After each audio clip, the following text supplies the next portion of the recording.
बच्चा सीखता है, समझता है, पढ़ता है अपने आसपास के वातावरण को देखकर।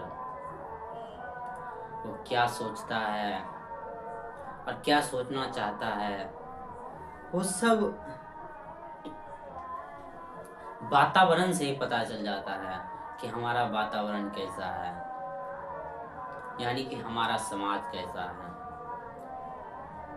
हम किस वातावरण में बड़े हैं। हम वातावरण से तो उड़ जाते हैं, वातावरण से ही हम बनते हैं। प्रत्येक मनुष्य को एक धारणा है कि वो स्वयं से बना है, उसका अपना एक अस्तित्व है, वो कुछ है, लेकिन उसके सारे के सारे विचार समाज द्वारा बनाए गए हैं, सारे के सारे कल्पना समाज द्वारा बनाए गए हैं। उसके जितने भी कर्म है तथाकथित, वो तयशुदा है, वो पहले से ही तय किया हुआ है कि एक अगर लड़का है इस समाज में जन्म लिया है तो वो लड़के वाले काम करेंगे, एक यदि लड़की है तो लड़की वाले काम करेंगे। वो तयशुदा है किस जाति में जन्म ले लिया है तो उस जाति के अनुसार क्रियाकर्म करेगा, धर्म का काम करेगा। अगर वो धर्म से भी दूर जा रहा है, अगर उसको नास्तिकता का रोग लगा है या नास्तिकता की ओर जा रहा है, तो भी वो तयशुदा है बिजनेसमैन के द्वारा, इंडस्ट्री के द्वारा, कल्चर इंडस्ट्री के द्वारा, फूड इंडस्ट्री के द्वारा, फैशन इंडस्ट्री के द्वारा, कॉस्मेटिक इंडस्ट्री के द्वारा प्रत्येक चीज बनाया हुआ है। चाहे कोई व्यक्ति धर्म से, रिलीजन से संबंध रखता हो या नास्तिकता से संबंध रखता हो। नास्तिकता का भी एक अपना रिलीजन हो जाता है, भोगवाद, अहमवाद, विचारवाद। विचार ही सब कुछ है, विचारों का ही एक दुनिया बन जाता है।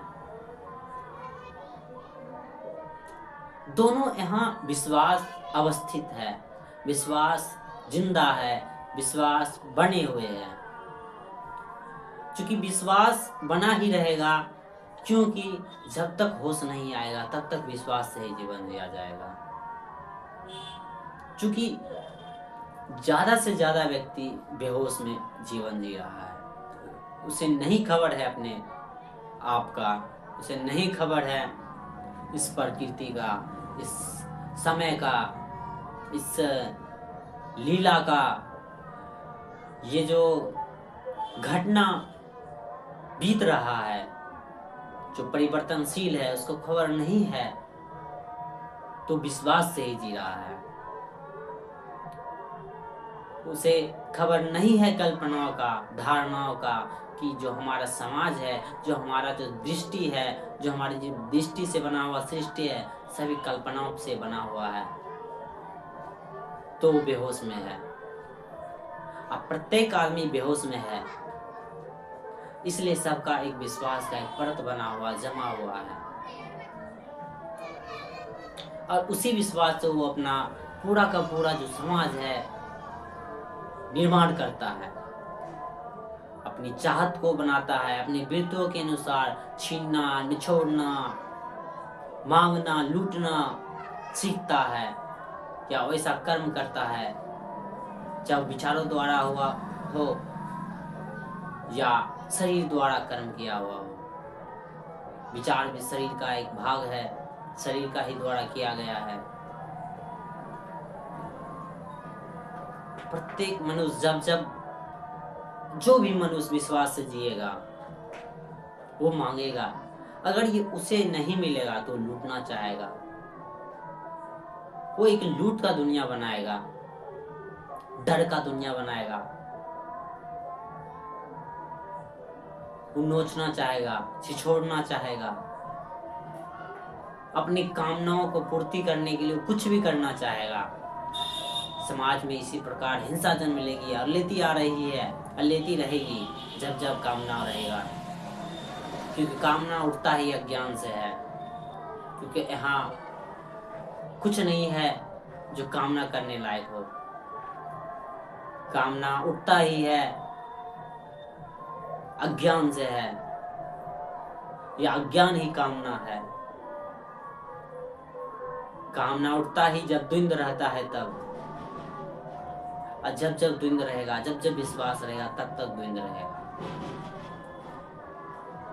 प्रत्येक मनुष्य द्वंद में जी रहा है, और जहां द्वंद है वहां कामना है। चाहे कामना छोटी मात्रा में हो या बड़ी मात्रा में हो, वो तो समय और परिस्थिति के अनुसार कामना बदल जाती है। कामना का जो केंद्र है वो तो बना ही रहता है। हमारे समाज में जो घटनाएं होती है उस समय के अनुसार हो जाता है, परिस्थिति के अनुसार होता है। कामना पहले से ही बैठा हुआ तयशुदा है कि हमें वो काम करना है, बस उसको ऐसा परिस्थिति चाहिए, वैसा समय चाहिए, बस करना है। हम सब भी वैसे ही हैं। हमारे केंद्र में कामना ही कामना बैठा हुआ है। जब जब कामना बैठा है, इसका एक ही मुख्य निर्णायक बात है कि हम डरे हुए हैं, सहमे हुए हैं। हम डरते हैं कहीं इज्जत न खो जाए, कहीं हमारा नाम न खो जाए, कहीं हमारी बदनामी ना हो जाए। ये भी एक कामना है। और जब जब कामना है तब तक डर रहेगा। डर ही सबूत है कि हम कामना में जी रहे हैं, हमारा केंद्र कामना से भरा हुआ है। एक डर होता है शारीरिक, लेकिन जितने भी मानसिक डर है सारे कामनाओं से भरे हुए हैं। सही का डर शरीर जाने, लेकिन जो हम कल्पनाओं से बनाते हैं, वो जो मानसिक डर है वो हमारे कामना होने का सबूत है। हम कामना में जी रहे हैं उसका सबूत है। तो सवाल उठता है कि कामना से ऊपर कैसे उठा जाए। वो हमारी ईमानदारी से हो सकता है, क्योंकि हम ईमानदार होते भी हैं एक कामना पूर्ति करने के लिए, तो हमारा ईमानदारी भी खोखला होता है। तो उसका एक ही उपाय है, बस उस कामना वाला को देखना है जो कामनाओं से भरा हुआ है, जो अपने आंखों पे पर्दा डाले हुआ है, जो अंधेरा काला अपना संसार बनाया हुआ है, जिसने अज्ञान से भरा हुआ दृष्टि से सृष्टि बनाया हुआ है। क्योंकि अज्ञान का कोई दृष्टि होता ही नहीं है, दृष्टि तो चेतना का होता है।